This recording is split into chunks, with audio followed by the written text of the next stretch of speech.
पूर्वेचा देवा तुझे सूर्यदेव नाम पूर्वेचा देवा तुझे सूर्यदेव नाम प्रभाती तैरी सारा रागवीत गाव प्रभाती तैरी सारा रागवीत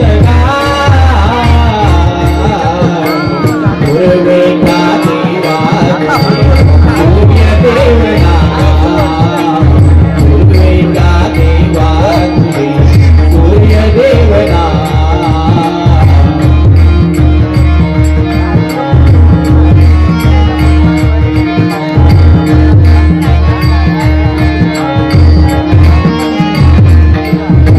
विधाता जगिता उधरित आशा उदरित हिता भोवती जगदीता विधाता जगाता उदरित आशा उदरित हिता भोवती जगदीता तुझा सोनियाचा गावे भरता तुझा सोनियाचा गावे भरता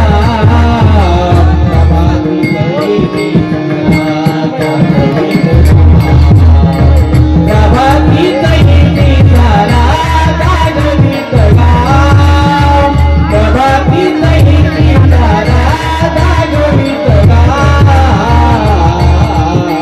पूर्वेचा देवा सूर्यदेव नाम पूर्वेचा देवा सूर्यदेव नाम प्रभाती तैरी सारा जागवित गाव प्रभाती तैरी सारा जागवित गाव जागवित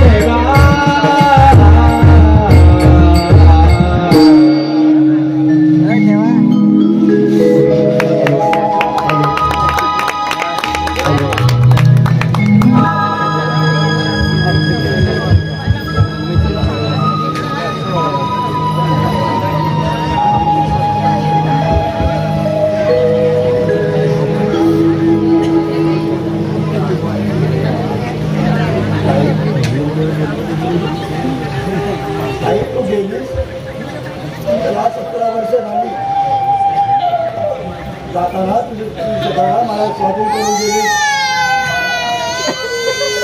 आणि मला मी माझा प्राण किंवा स्वाधीन केला आहे त्याला मी त्याला मायाचा आधार दे आयुष्याच्या शेवटच्या घटना मोठा मोठा तू मला वचन द्यायला सांगितलं ते मी दिलं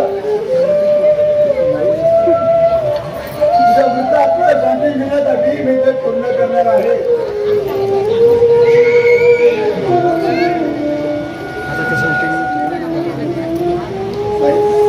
तू नेहमी म्हणायची दादा तुझ्या लाडक्या रजूला माझी सोड करून घ्यायचं त्यावेळी माझी रजू फार लहान होती तुला सदा आता मोठा झाला आहे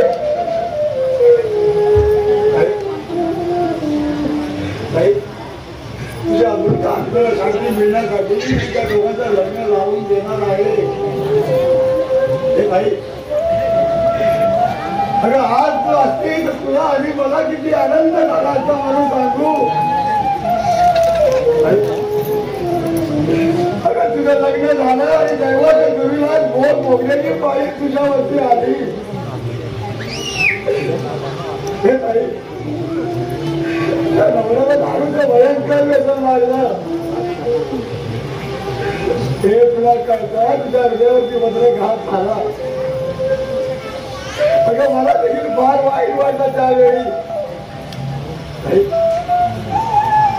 त्यानंतर तू काही काळाने नजरा जन्म दिला आणि अवघ्या 2 महिन्यात तू कुकवर आपलं नाही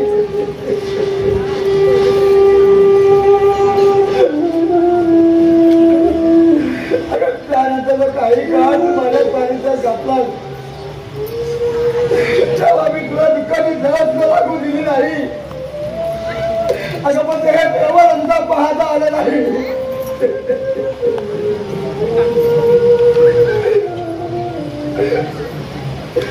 एक दोन तू आम्हा सर्वांना त्या आम्हाने भावाला एकटा टाकून निघून गेले. हे काही ज्याच्या वेळी मोठं झालं जातं ना त्याच्या वेळी गतकाळच्या आठवणी डोळ्यासमोर तरु लागतात. अगं म्हणतात ना दैव झालेलं कुणी दैव झालेलं कुणी.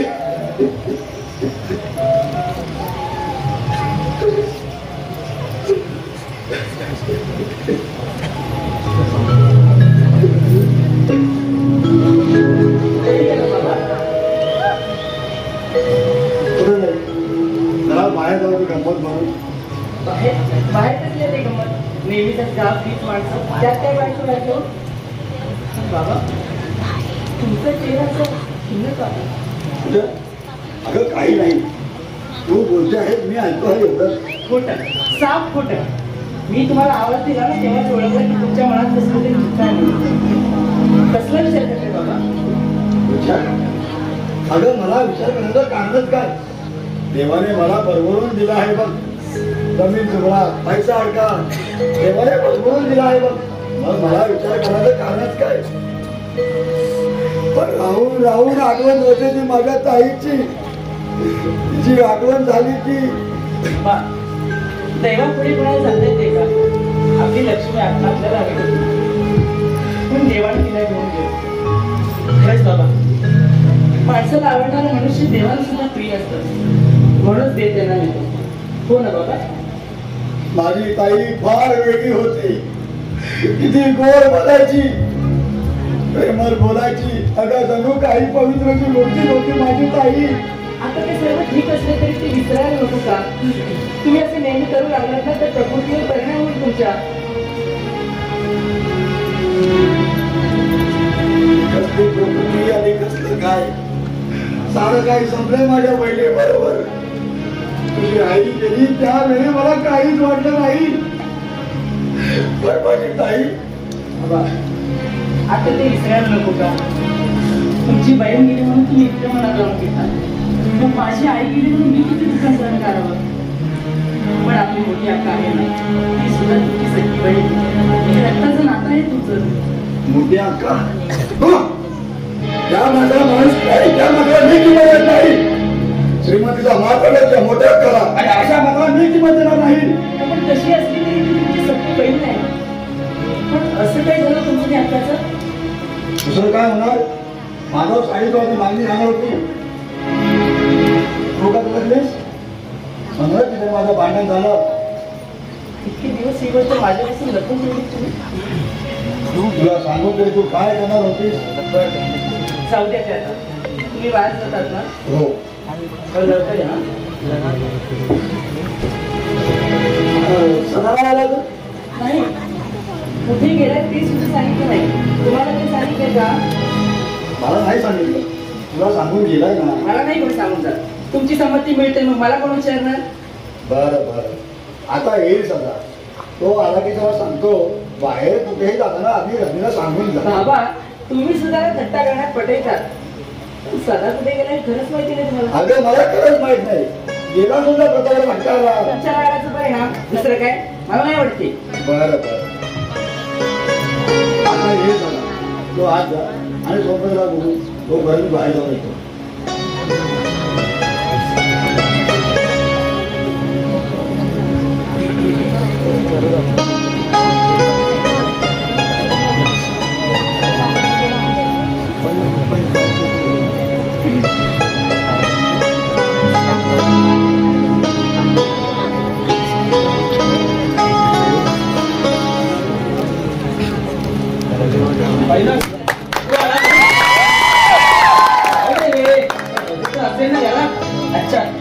म्हणजे बाबा तुला म्हणून मिळतोय थोडा चहा. तू माझ्यामुळे चुकायचा आणि तू बसशील हात तोडून माझ्यावर म्हणून मी जातो. अरे वेळ सांगा काय बोलतो. ह्या गोष्टी फार गुंतागुंतीच्या असतात. तेव्हाच्या गोष्टी त्या दोघांकडे इतक्या रमतात की त्या दोघांना वाटतं की हा पृथ्वीचा लवरा आम्हा दोघांचे कुणी जन्माला आलेलाच नाही आणि कुणी जन्माला येणार पण नाही. पण अशा गोष्टी रंगायला आला असता ना त्यामध्ये माझ्यासारखा तिसरा कोणी आला पण झालाच नाही ना मोठा. तू मोठ्यासारखं काय बघून चालेल तेच कळत नाही मला. ऐकू दे तरी मला. नाही ऐकू दे रे मला जसं काही तुला कळलं नाही म्हणायचं ना. हे बघ आता आपण इथे आलो तेव्हा काय मामा घरी नाही. आता तुझी रजी नाही अशा वेळी तुम्हाला दादा ना प्रेमाचं इतकं तुला एक तारीख संधी की माझ्यामुळे चुकायची आणि तू अरे सांगतोस काय. अगं असणार नाही तर काय घडणार. काय छान लोक चालतात तुझं रेसच्या मैदानावरून धावणारे पुढ्याच्या पुढे. अरे रजनीचा मी माझा अगदी निश्चित प्रेम आहे. तुला काय वाटतं तू आज म्हणून लक्ष बोलणार नाही माझ्याबरोबर. प्रेमाच्या गोष्टी सोडून दे बाबा. अरे थापा नाही खरंच सांगतोय मी. मला नाही बोलाय खरं वाटत. अरे हल्लीच्या पोरीचं प्रेम फुलाचं मळ काढणाऱ्या मुलासारखं असतं. प्रेम करतील एका बरोबर फिरतील दुसऱ्या बरोबर साखरपुडा तिसऱ्या बरोबर आणि लग्न मारता पुन्हा मशिदीतल्या वकिला बरोबर. अरे असा आवाजून लागतोस काय. अरे अनुभव बोलत नाही मी. अनुभव आणि तुला आश्चर्य आहे. तुला कधी आला अनुभव. थोड्या दिवसापूर्वी तो आपल्या गावाला वाकडे नव्हतं का बळ वापरून ना माहिती आहे ना तुला. वासवण हो हो मग काय झालं त्याचं. अरे त्याचं काय होणार. त्याची ती मोठी मुलगी नाव काय म्हणे तर सुंदरी पण संध्याच्या बाबतीत अगदी नावाच्या अगदी उलटच. अरे पण तिने काय केलं तुझं. अरे ती काय करेल माझं. तिचं आणि माझं काही दिवसापूर्वी प्रेम होतं आणि ते पुढे इतकं वाढलं की आम्हा दोघांना एकमेकाशिवाय 100 सुद्धा दूर व्हावं वाटलं नव्हतं. दादा अगदी तुमच्यावरती निश्चित प्रेम होतं आमचं. दादा ते असाच एके दिवशी आम्ही आमच्या घरामागे आंब्याच्या झाडाखाली बसलो होतो. मधुर कुंजन चालू होतं. पक्षीगण आनंदाने गाणे गात होते आणि अशा आनंदाच्या क्षणी आमच्या प्रेम सागराला तो महापूर आला होता. आम्ही कल्पनेच्या स्वप्नात रंगून गेलो होतो. ती माझ्या खांद्यावर मान घेऊन मला मिळवून बसली होती. रोशनी चांदसी होती है सितारों से नहीं प्यारी एक सी होता है हजारों से नहीं. वा वा वा वा असं मी गाणं म्हणत होतो. आणि का गे आणि म्हणून थांबलास का. पुढचं सांगण्यासाठी नाही. अरे बाबा तू वाचवण्याचे दत्त पण वाटलं. आणि नंतर आमच्या प्रेम सागराला आलेला तो महापूर एकदम उसळला रे. आणि ती सागराला मिळालेली सरिता तिचं ते प्रेम नाहीचं झालं रे. दादा तेव्हा म्हणजे सुंदरी माझ्या बाजूने गेली ना ती माझ्याकडे पाप सुद्धा नाही रे. ती पाच नसे पण तिच्याकडे अशा उठून आहे तू माझं पाठ करतोस होय ना. छे छे छे छे तसा मी अगदी हा नाही. अरे तुला काय वाटलं. अरे हल्ली तिला सुद्धा मी पाहिलं की कोणी फिरत होतं आधीच काढी शिवाय बापावर फिरलेलं. अरे असे हवे मला होतं. हे बघ प्रताप जर का तुझ्या तिचं बिनसलं असतं तर मात्र तू तिला आपली स्वामिनी बनवणार होता. काय काय ती तुला आता काय दिसू लागली काय. प्रेमात पडण्यापूर्वी तिच्या बापाचं तोंड वाटलं होतं हे माहित नव्हतं वाटतं तुला. होतं रे. तिच्या प्रेमाच्या वर्षामुळे माझ्या स्मृतीपटावरील आठवणी फार दूर निघाल्या आणि मी वेळा झालो. प्रतापराव पुढे काय आपले प्रतापी पुराण. हे बघ मी जर त्या मुलीचं मन वळून तिच्या बापाची संमती घेतली तर होशील ना तुला करता यार. मुळीच शक्य नाही. तुला काय वाटलं त्या माणसाने माझा अपमान केला त्या पाठी माणसाच्या मुलीवरून मी लग्न करू. छे छे मुळीच शक्य नाही. अरे कुणी मला आपली मुलगी दे. हो हो त्याबद्दल प्रश्नच नाही कारण तुझ्यासारखे देवटे जावई फार कमी मिळतात. काय बोललास दादा तुझी उपासन बोलणं करतो बरं मला. तू काय मला चिपळूणचा मामा समजतोस की काय. अरे तुला काय वाटलं मला काय कळत नाही झाला तो आमचा मला बिल्डिंग मला वनवा झाली असं समजतो तुम्हाला. अरे तुला कोण चिपळूणचा मामा म्हणे. पुण्याचा भामटा तू. काय बोललास तू. अरे पुण्याचा भामटा तू.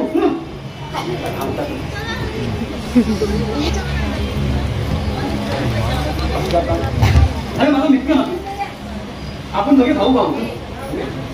तू मोठा मी लहान. रागा असतो माझ्यावर. रागा असतो माझ्यावर. रागा म्हणा तर काय रागा असतो माझ्यावर.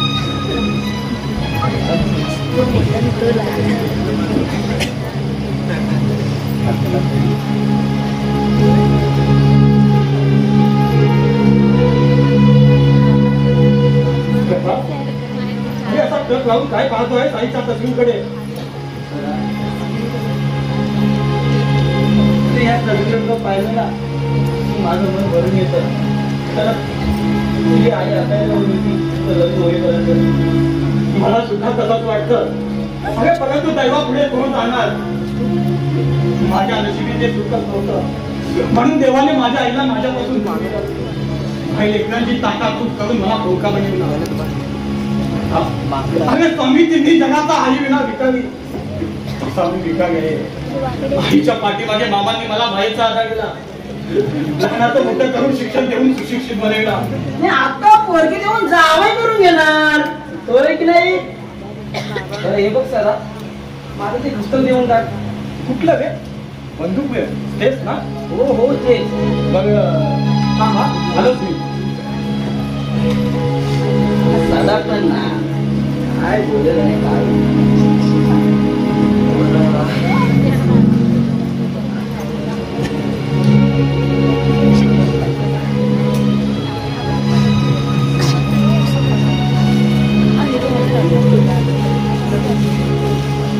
रजुताई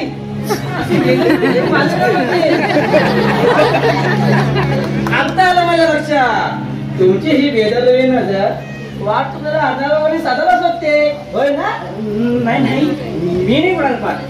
दुसरं कोणा नाही फक्त साधाला. रत्ना भाऊ दुसऱ्यांची चेष्टा करण्यात फार पटायचा का तुम्ही? अहो दुसऱ्याची त्यांच्याकडून मला नाही मिळणार.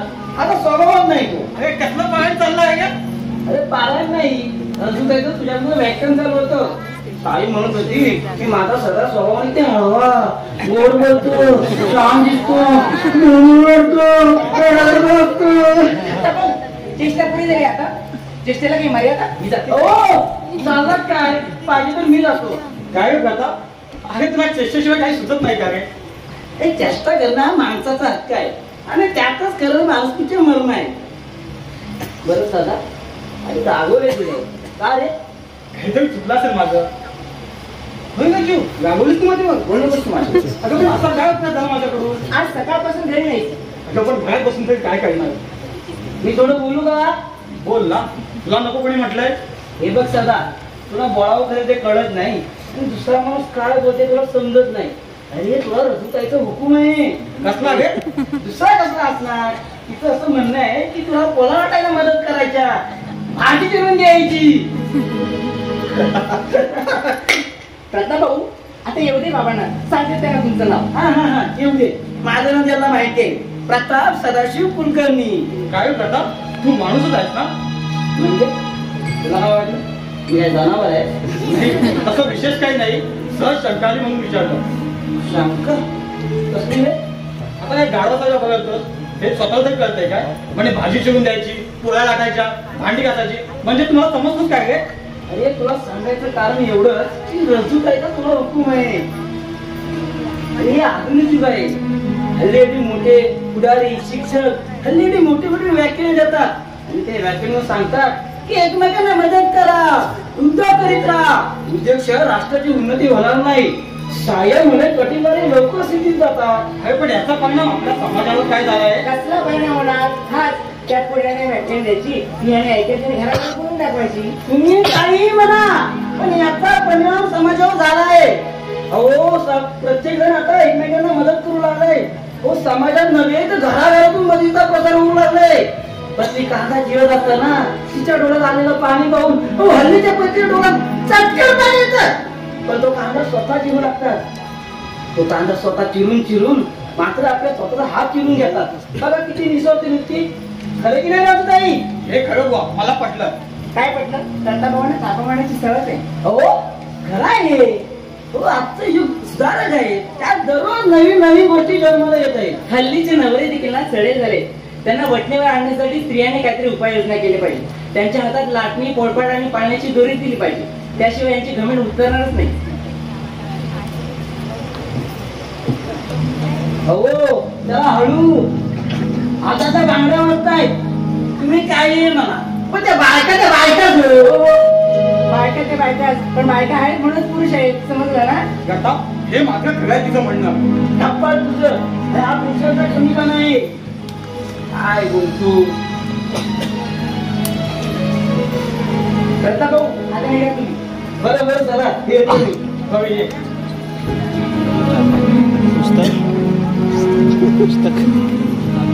अरे, शेवटी बोलण्याच्या नावात प्रताप पुस्तक इथे सुचून गेला. वाचन पुढे राहता. जेवायला चला महाराज. ऐकायला येत नाही. जेवायला चला म्हणते. मामा कुठे गेले? बाबा बाहेर गेले. मामा आल्यानंतर घेऊ आपण. त्यांना यायला उशीर होईल. तुम्ही जेवून घ्या. बरं बुवा. ठीक आहे. वय वाटतं दिसत नाही. मला कळत नाही. पण चल बघू.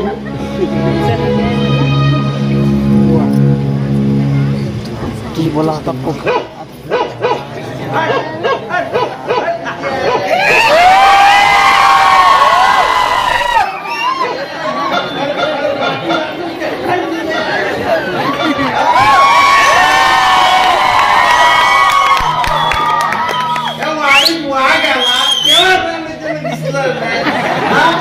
सरपंचांचा वासरू खेळला तेव्हा ते नाहीशी झाली होती.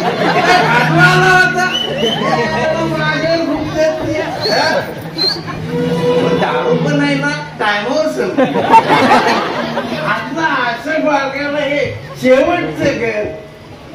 रघुनाथराव ओ रघुनाथराव रघुनाथराव ओ रघुनाथराव कोण आहे? Number one Baburao. बाबा तर गेले.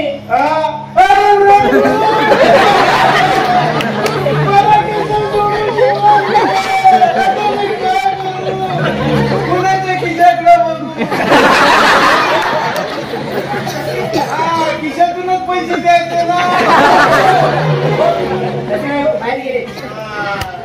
शेवटी व्हायचं तेच झालं. बाहेर गेले. बाबूराव काय झालं बाबूराव? छान प्रश्न. सुंदर प्रश्न. पण घाबरू नको. माझं ना थोडस काम होतं. काम काय होतं ते तरी सांगा. तसं काही विषय नाही. मला ना थोडे पैसे पाहिजे. बाबा नेहमी पैसे वेळा इथे येतात. इथे पण बँक उघडले नाही. तुम्हाला मिळणार नाही पैसे. मुकडे निघून जाऊ तुम्ही इथून. रजनी तुला माझ्या परिस्थिती कल्पना माहित नाही. रघुनाथरावांना सर्व माहिती आहे. ते देतील मला पैसे. शिवाय लहानपणापासून जे आम्ही लंगोटी मित्र लंगोटी लावून गोटे खेळायचो. माझी गोटी त्यांच्यात लंगोट मध्ये. माहिती तुमची परिस्थिती. लोकांकडून दया करून पैसे घेतात. दारूचे अड्डे करून दारू पितात. घरी येऊन त्या बिचारा बायकोला छळतात.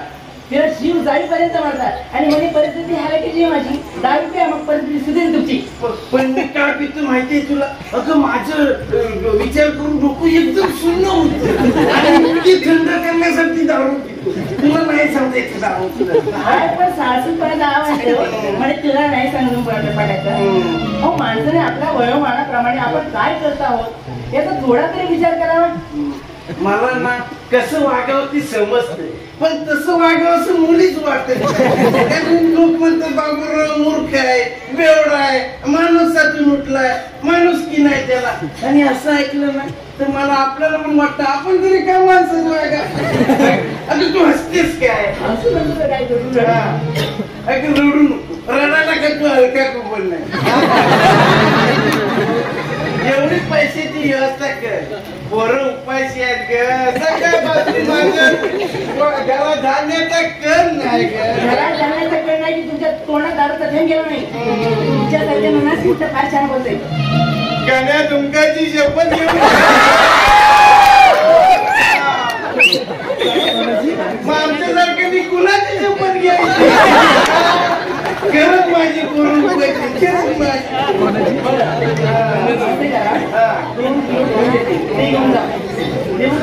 करून येऊन काय करू कुठे घालू.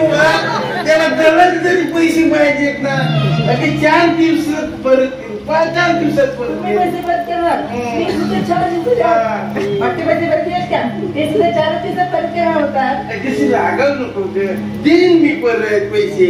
लवकर परत देईन. कधी परत पैसे मागायला याल तेव्हा ठीक आहे. काय माझी थट्टा करते. अगं देईन शेवडी प्रमाणे. पुन्हा एका दिवशी एका सावकार तुमच्या हातात काही तुम्ही दिली ना तेव्हा कळेल तुम्हाला. सावकाराला म्हणाला माझी परिस्थिती म्हणून माझ्या परिस्थितीकडे बघ. जाऊ दे, तू माझी लेक ना रोजू बाबा. तुमच्या बाजूला आम्ही नाही ना. रजनी, माझी खरंच तुला जाई येत नाही काय? बाबांना मी सांगत आहे यांना पैसे देऊ नका म्हणून. कसले पैसे गच्चू? अरे बाबा सदा नंतर यंदा नाही विकत परिस्थिती. मनाला विचारलं तो नाही आता पैशांचा आगा बाहेर उडून बाबा तू तरी होय बोलणार. आता होय बोललाय तर 100 रुपये दिला. निर्लज्जपणा आहे ना. निर्लज्ज म्हणा, निर्बुद्ध म्हणा, आणखी काही म्हणा, कारण ऐकून घेणं माझं काम आहे. दादा एवढी पैशाची व्यवस्था कर, फार उपकार होती. पाहिजे तर पाया पडतो. तुम्ही कितीही थापा मारल्यात आणि वाटेची सोंगड केली तरी ती न काढण्यात का मी काय नव्हतं नाही. अजूनपर्यंत किती लोकांचे पैसे परत केले तुम्ही? कुणी कर्जदार समोर आला तर डोळ्यासमोर छत्री नाही तर हा देऊन फटका नजर होता. आता माझ्याजवळ पैसे नाही. मला जाऊ की तुम्ही? सदा आता तू पण मारतोस का माझा? अरे काय की नाही दाखवली तर दिवाळ वाजेल आमचं आणि आम्हाला दारू मागायला लागायची तुमच्यासारखी. मला भिकारी म्हणता तुम्ही, मला भिकारी म्हणता. एवढी लाज वाटते मग येतं कशा इथं? लाज लज्जा भीड मारली आता याचं कधीच तेरावं करून टाकलं. पुढे बोला पैशाचं काय? की मला चालते वा ह्याला काही माणुसकी म्हणायची. पैशाची व्यवस्था करा, कसा निघून जातो बघा. शोधता तरी सापडणार. आज आम्ही 2 किलो भरले त्यांना. मी पण तेच मध्ये त्यांना, पण त्यांना पैसे हवे. बरं मग असं कर, माझ्या खिशात 50 रुपये ते दे त्यांना. एकदा की कटकट काय बाबूराव 50 रुपये पुरतील ना? 50 रुपये येत नाही. त्याला काढी द्या. आणा नको मला तशी काही उत्तर करते आमच्यावर. जर या पैशाची दारू प्यायला आणि मला समजलं तर तुमचं भान माझं तोडलं काय सांगू? बाबूराव दारूमुळे असंख्य लोकांचे संसार धुळीस मिळाले आहेत. माहितीये मला. दारूमुळे मृत्युमुखी पडले आहेत. हो माहितीये. म्हणून मी म्हणतो आता तरी शुद्धी होऊया आणि हा दारूचा नाच सोडून द्या.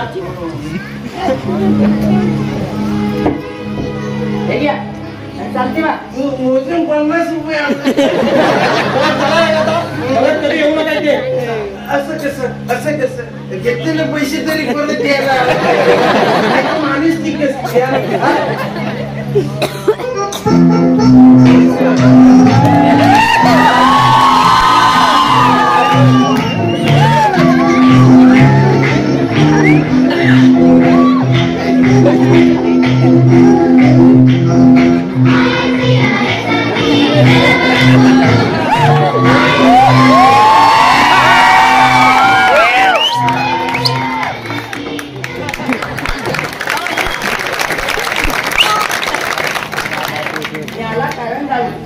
बरं आता आपण कुठे जाणार?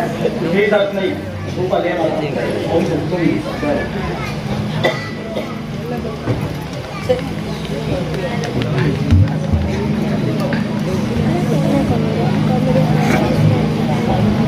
किती शांत स्वभाव, प्रेमळ पुत्रा. देवा माझ्या मनाप्रमाणे सदावरून माझी रेशीगाड बांधून माझ्या हाताला लग्नाची भेट पडू दे. तुझे उपकार मी जन्मभर विसरणार नाही. सदावरून लग्न झालं की सुखाचा संसार होईल माझा. मग माझ्या हाती आणि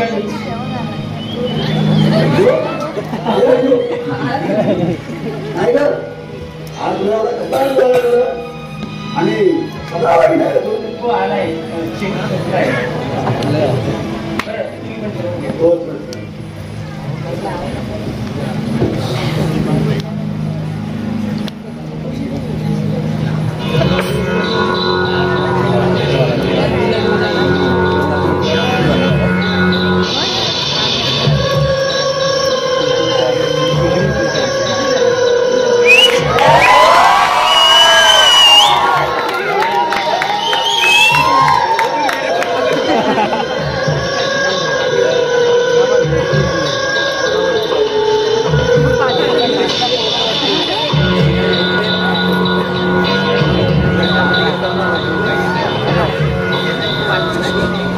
म्हणजे तू आता मुंबईला जाणार नाहीस का? आता कसा जाऊ?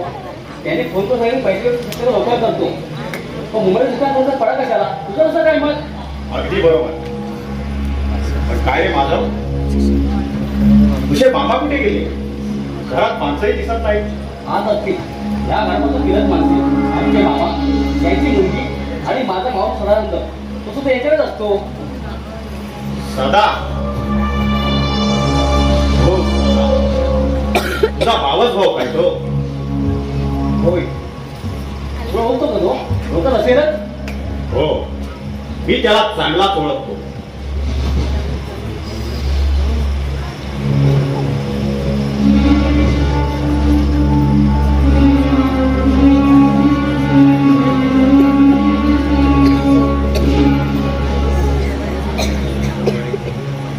माधव,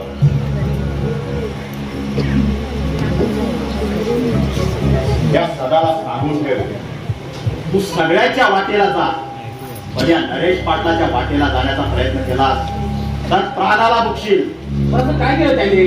जिच्यासाठी अहोरात्र जीवाचं रान करत आहे, त्या सुभांवर प्रेम आहे त्याचं, आणि अशा तऱ्हेने तो माझ्या मार्गात आड येण्याचा प्रयत्न करतोय. असं मी सांगतो त्याला, ऐकायचं वाटत नाही, पण बघतो प्रयत्न करू. ठीक आहे माधव. अरे पण घरी कुणीच नाही. थांबा, पाहतो मग आहे का ते.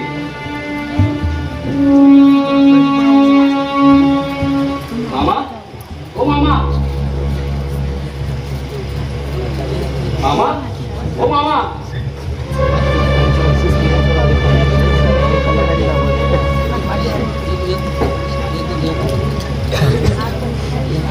अरे ही तुझ्या मामाची मुलगी.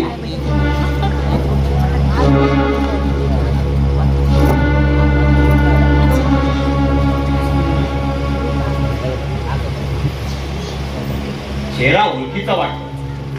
नाव काय वाटतं? बंधा कुंदा शालिनी की सखू?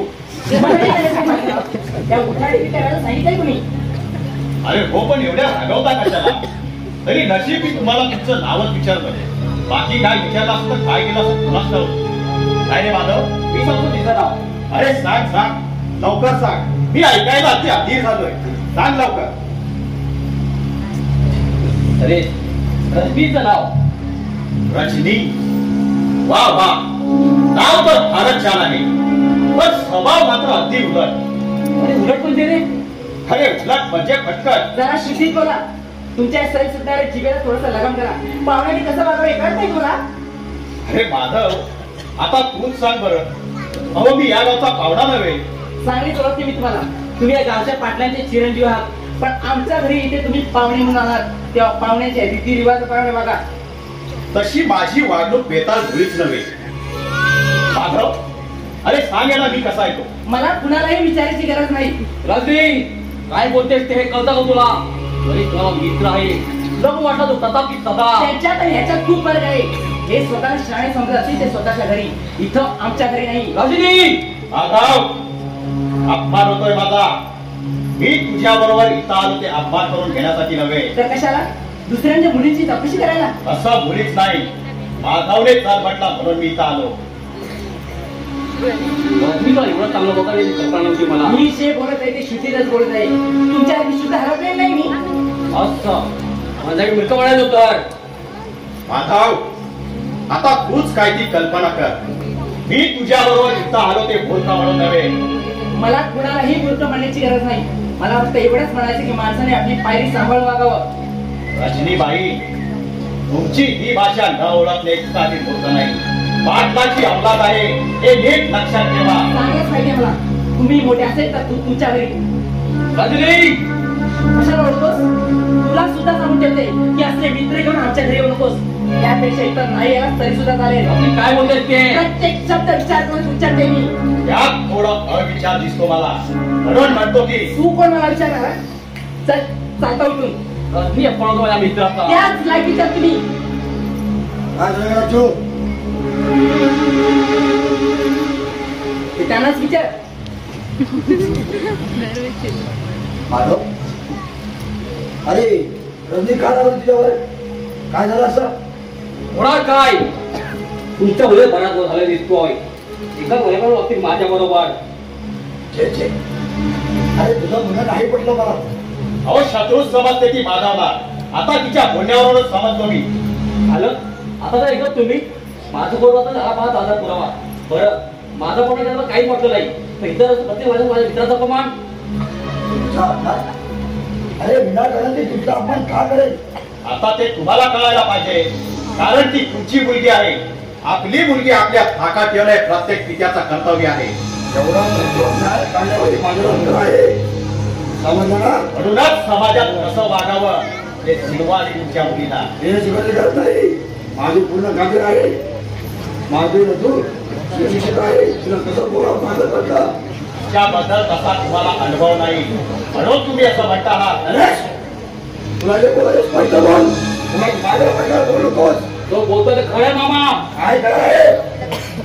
या नरेशला मी चांगलं ओळखतो. याचा नव्याला रोटी असा आहे. आधी ते रोटी कसे पडायचे पाण्याला माणसाची. मामा तोंड सांभाळून बोला. कुणासमोर काय होता याचा नीट विचार करा. विचार कसला विचार करायचा? आणि तुझ्या माझ्यावर विचार करून ते तुझ्यावर करेल. अरे 12 किलो उठले तुम्ही मामा असं म्हणजे आम्ही माणूस पिटून उठलेले काय हे आताच कळलं तुम्हाला. ज्यावेळी जमिनीची भांडण मिटवण्यासाठी तुम्ही आमच्या घरावर चक्रा मारत होता तेव्हा उपकार नाही केले किंवा मला एक पाहिजे मदत नाही केली. फक्त माझ्यावर तक्रार मिटवला होता इतकाच. बाबा कुठे म्हणून मी तक्रार मिटली तरी नाहीतर त्या जमीनदाराने तुम्हाला जमीन तर दिली नसते. उलट तुरुंगाची हवा खायला गेला असतात. हे सगळे तू मला लागू नकोस. जमिनी बाबत मी तुला गेलो असतो पण तुझा बाप मला त्या मारीचा बरोबर सोडला होता. तुझा बाप मात्र माधवचे बाबा हा पूर्ण आतापर्यंत शांत स्थान केलाय पण याच्या पुढे शांत राहणं शक्य नाही. आता का मनभाव का बसला? नाक दाबलं की आपोआप तोंड उघडतं आणि तोंड दाबलं की नाक काढून जातं. मामा तुला बोलतात तुम्ही. चांगलं माहित आहे ते तुला काय बोलतोय ते. गावाचा पाटलाच्या प्रजा बोलतोय मी. याचा परिणाम फार वाईट होईल हे फक्त लक्षात ठेवा. पाठाचा मुलगा आहे मी. गावात जर दिवस काढायचे असतील तर नीट राहत ऐकतात. आता काय करशील तू? ऐकतात ते आताच सांगत नाही कारण प्रेमेन वाचालता व्यर्थ आहे. परंतु एक एवढं लक्षात ठेवा, जर माझ्याबरोबर वाईट पत्करायचं असेल तर आव्हान घेऊन जरा आणि बघा मी काय करतो ते. मामा माझ्या पिता तुम्ही अपमान केला पण याचे परिणाम चांगले होणार नाही. परिणाम अरे परिणामाची बरोबर कुणाला पण माधव आता ते नाही बोलला योग्य होत नाही. तुमच्यासाठी योग्य असेल माझ्यासाठी योग्य आहे तर नरेशचा माणूस करत नाही. तुम्ही ते बापापर्यंत गेला थोडं त्याचं उत्तर दिलं. तुला तुला मजा वाटणार रे कारण कसाही असला तर जो मित्र आहे परंतु असे स्वार्थी मित्र चांगले नाहीत. त्या नरेश सारखे मित्र फक्त चायनीजसाठी आणि जोपर्यंत तुझ्याकडे पैसा आहे तोपर्यंत पहिले करतील. पैशासाठी माझ्या नरेश काही धरी दिलं नाही. तुम्ही त्याच्याबद्दल माझ्या मनात कितीही काय मला पटला नाही ते मला आणखी सांगतो तुम्हाला. कदा तथा का माहिती तुम्हाला त्याच्या बहिणी करता त्या सुमन करता त्याबरोबर प्रेमाचे खेळ खेळायला मी त्याच्यावर त्यावर तुमच्या इज्जतीचा प्रयत्न नाही. सदा विषयीच्या काळात जाऊन वाद करतोय. सदा येतो मी.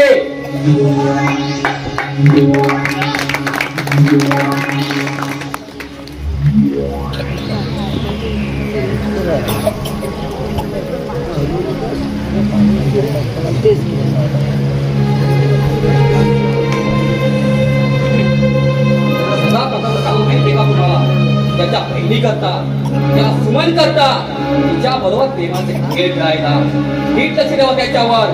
तुमच्या इज्जतीचा प्रश्न नाही. सदा विषयीच्या काळात जाऊन राग करतोय. सदा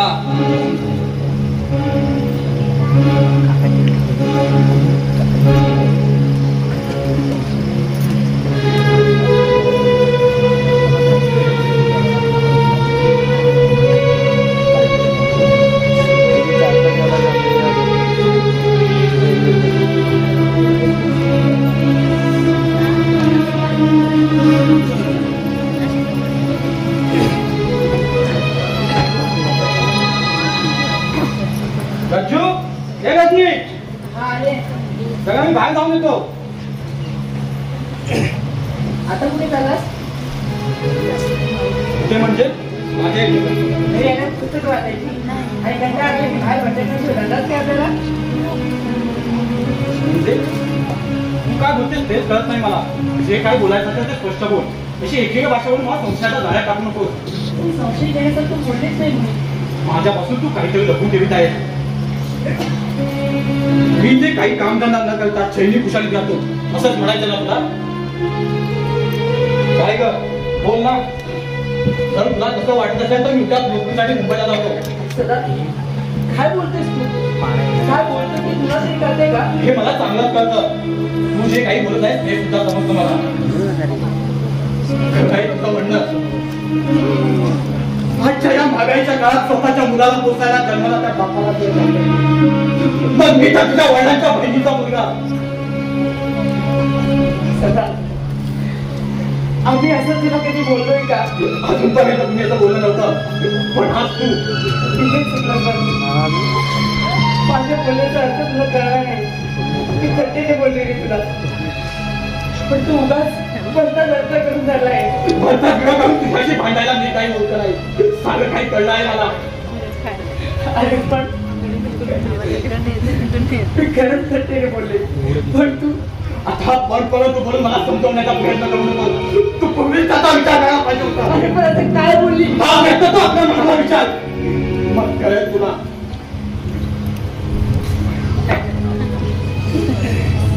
लहानपणी मी माझ्या आई वडिलांना पालता झालो. त्यानंतर मामांनी मागच्या प्रेमाचे पांघरूण माझ्यावर घालून मला वाढवलं. लहानाचा मोठा केला. त्यासाठी त्यांना किती त्रास सहन करावा लागला त्याची कल्पना आहे मला. त्या मामांनी मला कधी दुखावलं नाही. तू आज दुखावू ना गज्जू. बघा येते अशी झाली तू त्यांची मुलगी.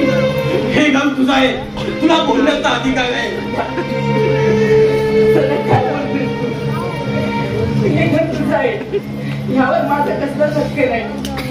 पण तू आज असं कठोर बोलून माझ्या काळजाला घर पाडू नकोस रे. मी खरंच सत्तेने बोलले रे. मला तू ओळखलं नाही सगळं. पण तू आता जे मी खरंच सत्तेने बोलले रे. आता कुणाला शपथ घेऊ सांगू? देवा शपथ मी सत्तेने बोलले. आता ते काय गेला होता सदा.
प्रेमात जीव फुलला माझा तुझा.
वाह वाह, आवडलं माझं गाणं?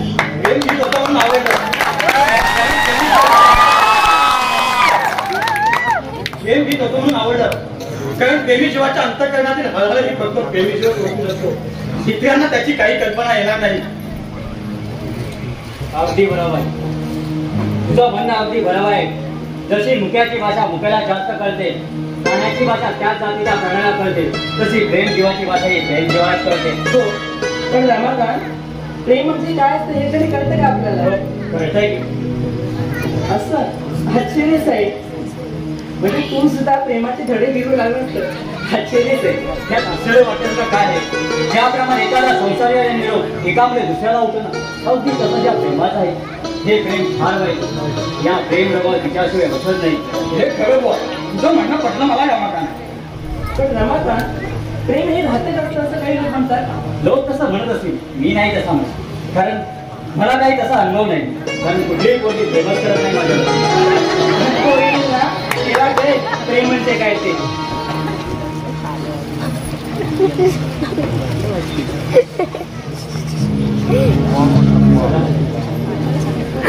गावी असा धोका झाला. तसं शिकू तुला. माझ्यासमोर फार बिकट समस्या उभी आहे. मोठा प्रश्न सगळी काय झालं मला सांग रमाकांत. तो प्रसंग तसा आहे. त्या प्रसंगातून सुटला नाही तर माझ्या निघते. एवढा कठीण प्रसंग आलाय तुझ्यावर. माझ्या घरची परिस्थिती तुला चांगली माहित आहे. वडील वाढल्यानंतर 5 वर्ष झाली. त्यांच्या मागे 3 भावंडांची वाईची जबाबदारी माझ्यावर पडली. गेल्या वर्षी एका बहिणीचं लग्न केलं. एका मोठ्या संकटातून निभावलं. पण त्याच वेळी पाटलाकडून कर्ज काढून एका मोठ्या संकटाच्या जाळ्यात सापडला आहे ना. किती रुपये घेतले वाटला? 50,000 रुपये. कसे तरी 20,000 पडले. अजून 30,000 शिल्लक आहे. सकाळी पाटलांचा रथ झाला होता. त्याने मला सांगितलं ह्या महिन्यात पैशाची व्यवस्था केली नाही तर जप्त्याने तुझ्या घरावर. सकाळपासून विचार करून करून डोकं कसं दिसून न झालंय माझं.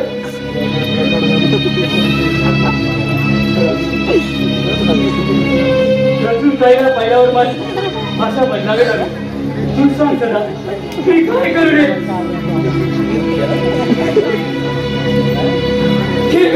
या जगाचा काय घेऊ.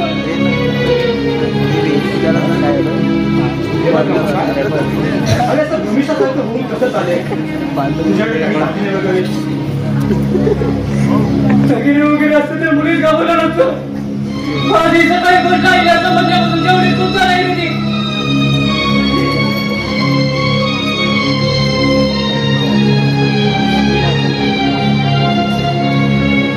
म्हणून मग असं कर, थोड्या वेळानं तू पुन्हा इथे मी मामांना विचारतो. बघूया प्रयत्न करू. तिथे तर देवच पावला. मामाने पैसे दिले तरी या संकटातून सुटेल. पण पुढे दुसरं संकट आहे. ते कोणतं? पुढे मामांचे पैसे कसे मिळायचे?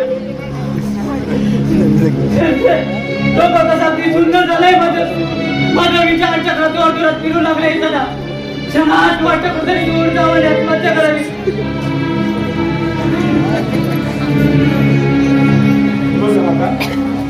आणि आत्महत्या करून तू प्राणात उठशील म्हणून कर्ज पिटणार थोडंच आहे.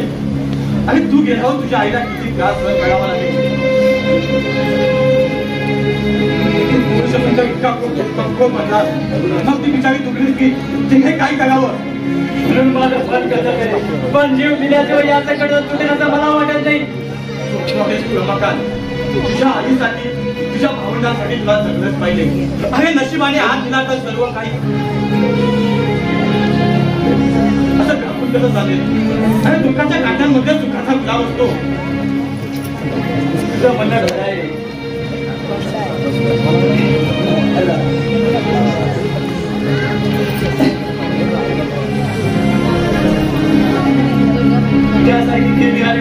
की तो कसा मनुष्य दृष्टीवर येतो.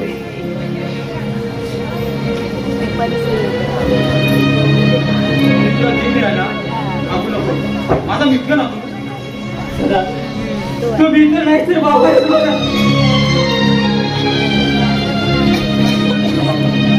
तुझ्या लक्षात मी तुला जीव दिला नाही तर उपयोगच काय तुझ्या मित्रत्वाच्या नात्याचा.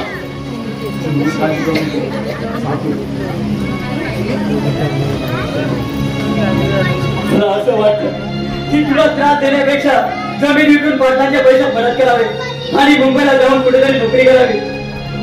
हे बघ रमाका, अगं मुंबईसारख्या शहरात असंख्य तरुण बेरोजगार अवस्थेत फिरत आहेत. बघा तू मुंबईला जाणार कुणाकडे, तुला नोकरी देणार कोण? मुंबईला वशिल्याशिवाय नोकरी लागत नाही. वशिला लावायचा म्हटला तर पैसा लागतो. तुझी परिस्थिती आहे अशी, म्हणून मी म्हणतोय मुंबईला जाण्याचा वेळ डोक्यातून काढून टाक. तू आता घरी जा, मी मामाला विचारून मग तुला भेटायला येतो. बरं येतो मी सदा.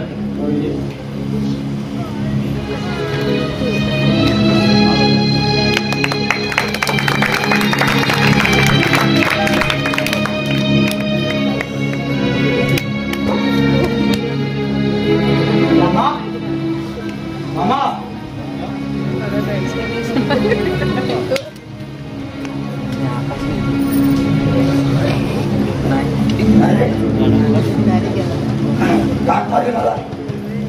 आज मी एका गोष्टीची मागणी करणार आहे तुमच्याजवळ. अरे पण तू मागितलेली गोष्ट मी तुला दिली नाही असं काही झालंय का? ही गोष्ट तशी नाही. म्हणजे मामा नाही करून मला 30,000 रुपये द्या. काय?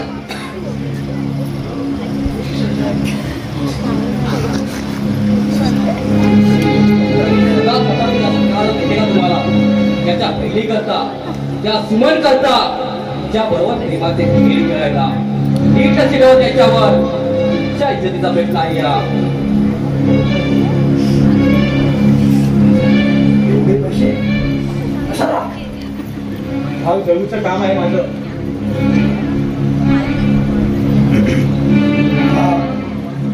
माझं सांगत होता तेच नाही. तो सांगत होता त्याप्रमाणे तू वाईट कुसरीला वाहत झाला आहेस म्हणून तुला पैसे पाहिजेत ना. काय बोलताय तुम्ही? काय म्हणत होता माधव दादा? स्पष्ट सांगा मला. मी पैसे मागितले म्हणून म्हणताय ना तुम्ही? तुला विचारा शरम वाटत नाही?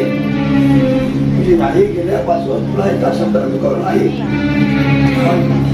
पण हल्ली तुला बाहेरच्या गाडी नाद लागला आहे.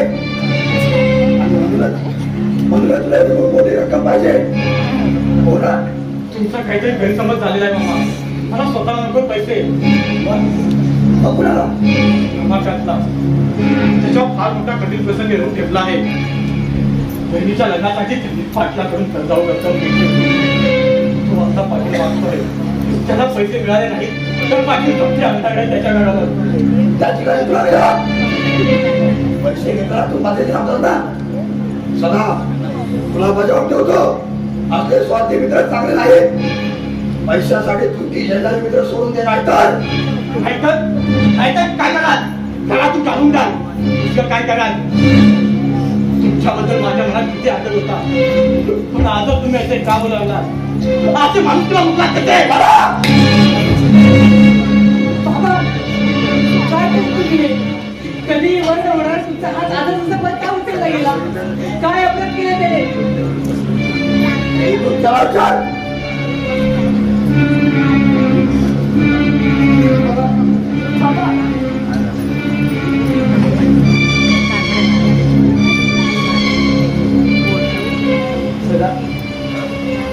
आपण काय मिळेल तुझ्यावर? पैसे मागले किती पैसे हवे तुला?